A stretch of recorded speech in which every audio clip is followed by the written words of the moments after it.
Alex Belfield. It's the Late Night Revolution live across the UK. It's Alex Belfield with you, talking to my favourite people, basically. I didn't come all the way to London to speak to people I don't like, and I've got two of them in the studio. Reece Shearsmith and Corey English are the Bialystok and Bloom from the re-signing of The Producers, which is going to be here till about 2049, and I hope you're here with it, because... honestly, guys, welcome to the show, firstly. Thank you very much. Good evening. Thanks. You blew me away. I've seen this with virtually every different type of cast, whether it be on Broadway or here, because it was the first show I saw that made me think, God, I couldn't do that. Did you enjoy it, Reece? Yeah, I mean, it's my first, it's not the thing I'm known for or I've ever done before. So, it was a challenge to first get the part, and then when I did have it, I thought, well, really, I'll embrace it and try and tick the boxes I've never had ticked before. To do the singing and dancing is an absolute new foray for me, and to enter into a cast that have been doing it forever, and alongside Corey, who's just consummate brilliance itself. I have to. Well, it's true, but to try to raise my game and just look at least not completely out of place is enough for me. I think most people will know you from The League of Gentlemen, which you did splendidly, but it's a very different thing doing something on film where you can take another go at it if you get it wrong, or you can do it again. Actually, with this show, it looks as if it can, but it's so tight with the gags and everything moving, and there's really not a lot of room for that, is there? No, and with Susan Stroman's choreography, having directed it as a choreographer, every move really is kind of in there for a reason, and there's very little manoeuvre, so, you've got to be... all your hand movements are all kind of in place. Not to say she thought of everything we do, but it is very much tightly choreographed. And for a reason, it looks great, I think. When this show opened, I didn't know whether it was going to work over here, because I didn't know whether people would get the Jewish humour in it, because it's quite Jewish and over the top. And you've come in, and again, maybe not with the singing, but the physicality of it is better than Broderick. I always kind of knew I could do that side of it, and the singing is a fear for me, but I think that will probably get stronger. But and the dancing was a challenge for me as well. But as far as I kind of look back on Gene Wilder's way of doing it before I started doing it, I didn't see Lee Evans, and I've not seen Broderick in the film, so I don't really know his take on it. But I just do my version of Leo. Really, that's all I can do. You've literally got to sing this whole show all the way through. You seem to really love it, and that's inspiring for an audience. I absolutely love it. I mean, I'm a pig in poop here. I started out as a dancer in ensemble back in 88, 89 in a Broadway show, and always wanted to just move up in the ranks. And now here, 18 years later, I get a chance to do it. And so if I don't enjoy this, then I'm giving up the business.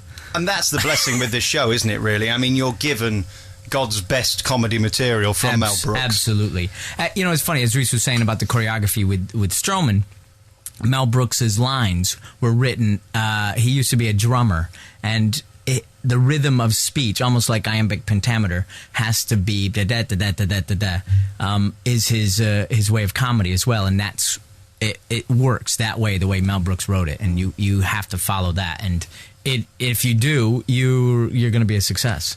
Nobody's ever been willing to answer this question. Your favourite gag? I mean, you're a comedian, Reece. Come on, what's your favourite gag in the show? In the show? Well, I love, because it comes from High Anxiety, one of my favourite films, when Ula says, "You want me to make audition?" And I say, "Oh no, that won't be Nessa." And he goes, "It is Nessa.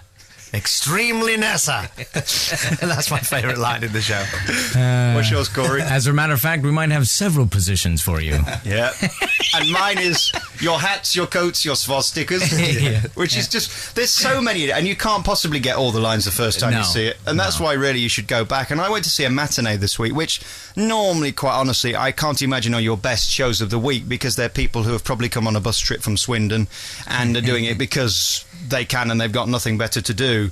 But they really got into it this way. I was amazed. It was probably one of the best shows I've ever seen in London, really. The laughter was as loud as I've ever heard. Yeah, it was good. They have been good, haven't they? The afternoon ones. You are tempted to think it's an afternoon, you just mark it through. But ultimately, you can't really do it, like you said, through. You can't half do this show. You've got to kind of go for it each time. Yeah. What song do we play? We're going to take a break, and I want to play a song from it, but they're all classics. Keep It Gay, is one of my favourites for all the wrong reasons. By the way, if you're easily offended, this probably isn't the show for you. Jews, gays, black jokes. Swedes. Old ladies, Germans, fat Nazis, people. Yeah, everything. Irish. All bases are covered. What's your favourite song, Reece? Oh, I like, weirdly enough, our first song together, We Can Do It.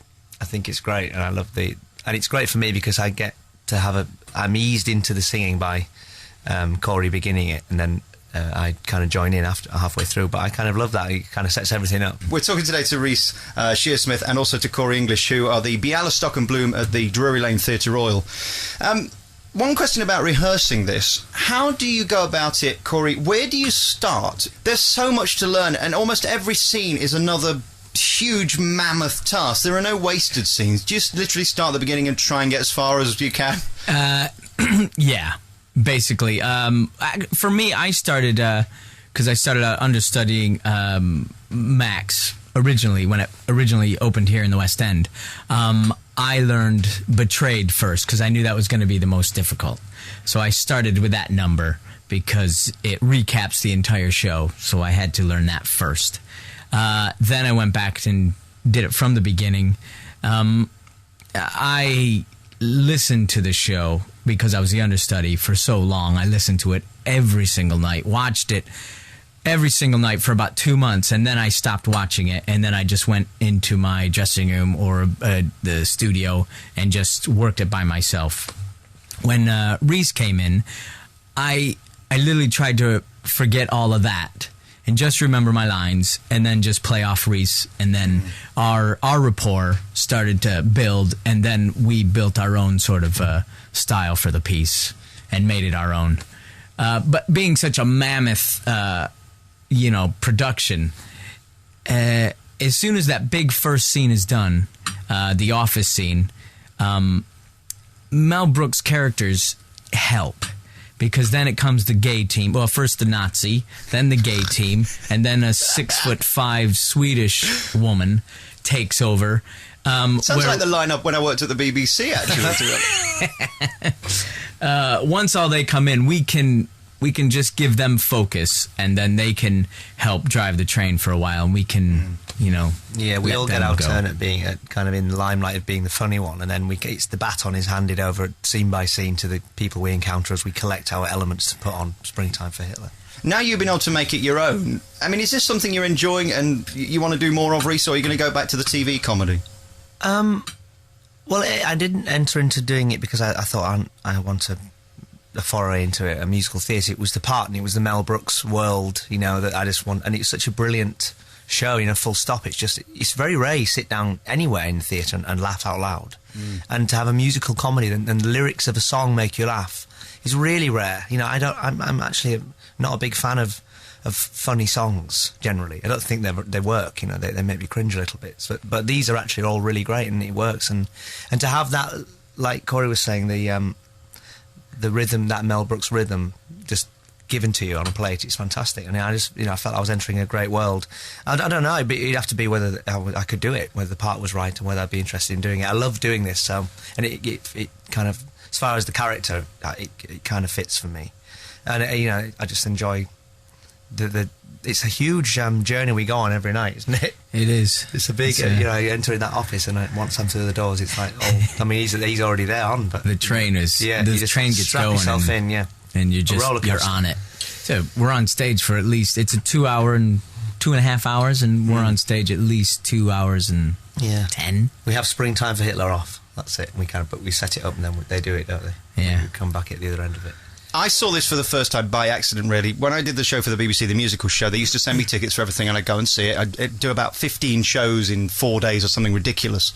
And I didn't know anything about this, as I wouldn't. It was just over here, nobody was talking about it. And I saw it, and I knew the first time I saw it that I wished I could have that feeling again.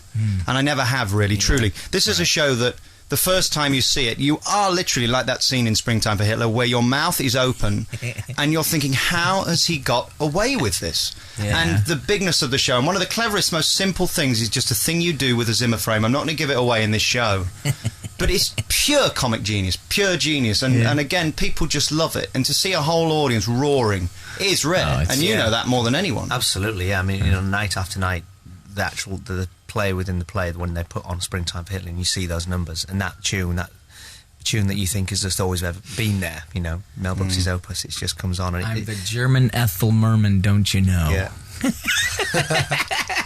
The crowd who's out to change our history. Yeah. It's really, and it's so powerful as well. I mean, that's what I get from it when I hear it over the time I am sat with my little 5-minute break, and you hear it, and it's stirring, isn't it, in a way, in a strange way. There's one line I always kind of cringe at, and there's one line more than any other in it where I don't even think we can do it on the radio, where you talk about you search Broadway on and off. Oh, yes. For singers with a cough. Yeah. And there's something you physically do on stage. Yes. And that's not PC even today. I know. I was shocked at that was the choreography. I was told, Yeah, that's... Again, now I've not blaming myself for that That's move, a bit of an like, Americanism, because we don't think of the SPASTIC as being that. It's more hyper rather than a physical disability sort of thing. So that's why that is like that. He wasn't going at those folks, actually. Mel Brooks wasn't. Okay. Yeah. He doesn't do anything to cause offence. He does it to cause a laugh. Yeah. But people can take offence by him trying to get a laugh. And that's always the juxtaposition with this show, isn't it? And he thrives on that. He thrives on that kind of living on the edge. That's what this show's about, isn't it? Dancing Hitlers. Hello. Okay, we're going to take another piece of music and we'll come back with our remaining moments with Reece and with Corey. What makes a hit then? I mean, you've both been doing showbiz for long enough to work it out, because I still can't. No matter how many shows I see, some come and some go, but some just seem to be above the rest. Have you worked it out, Corey? The shows that I've done have been the classics. I've done a lot of the Guys and Dolls, Gypsy, Damn Yankees, Hello Dolly, The Producer, Chicago. The formula seems that you must move the plot with the song or the choreography. That is a huge key. Let those tell a story and further the plot. Whenever you stop a scene just to have a song for a pretty dainty little song, unless you further the plot with it, it's going to drop the ball and the energy's going to sink. So that's where that's the key to a good musical. Like I've never written one, but if I can recognize one. It's like Ken Dodd said in opera, when they get stabbed, instead of dying, they sing. In your brain, you go, well, hang on, what are you singing about? You're dying. You're not going to be singing. Right. Yeah. And this show never does that. There are no moments like in We Were Rocky, which, again, I do enjoy and I love it, and there's some great performers in it. But at one point they go, how are we going to get there? On our bicycle, and the whole crowd kind of go, oh, Ben Elton's at it again. And as great as that show, they're the moments where you kind of lose it, and this just never allows a beat to go. And if you don't get the last gag, you'll be sure there's one coming straight down the line that you're going to get next. It's very tightly, choreographed, and there isn't an ounce of fat on it. It's all very lean, and exactly all the laughs are in there, and gaps placed for a reason. And musically as well, I've kind of started to hear it more, that everything has got a hidden ba-bum, you know what I mean? Just to kind of tell you where to laugh. And the audiences just do, and they know where to clap. It's all placed. It's brilliantly written. It's very clever. Yeah. Congratulations to both of you. You really have made this your own, and I don't say that to everyone. I literally only have people in if I like the show, because I see no point in lying to you or insulting you.